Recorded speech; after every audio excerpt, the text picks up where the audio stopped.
Hi, I'm John again.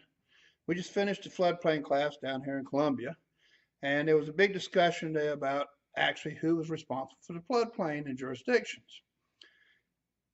Basically, I'm a certified floodplain manager, but I'm also a building inspector. So the question come up is who's in charge of this, floodplain manager or the building inspector? Well, for years, the floodplain manager always was the one that was in charge of floodplain.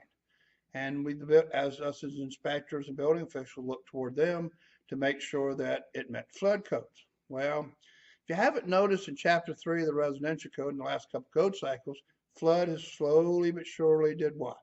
Trickled into the building code.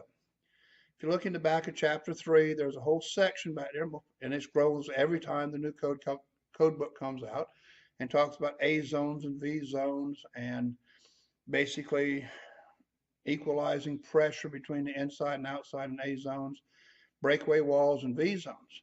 So I just don't want inspectors and building officials think, well, the floodplain manager's handling this because it's our responsibility now because it's in our code book. And it's a big deal. If you haven't read it back there, I would suggest you go back and read it.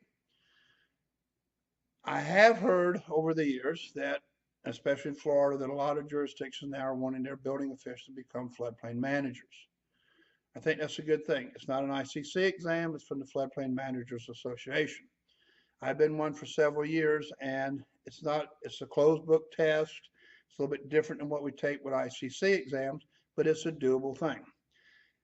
There's a lot about mapping back there and where you can and cannot put stuff, freeboard, and of course, a lot of jurisdictions I know in South Carolina, Georgia, and Florida have what they call the CRS program. And that's, of course, the program where it actually affects your insurance rates for flood insurance in your jurisdiction.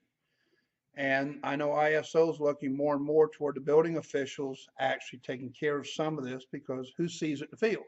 Not floodplain managers, but us as building inspectors when it comes to looking at elevations and making sure that the building's actually high enough to get above the base flood elevation, or as we call it, the design flood elevation, because you got a freeboard in there. Okay. Take a few minutes, go back and look at it, and I would talk to the rest of your department about this. See you next week.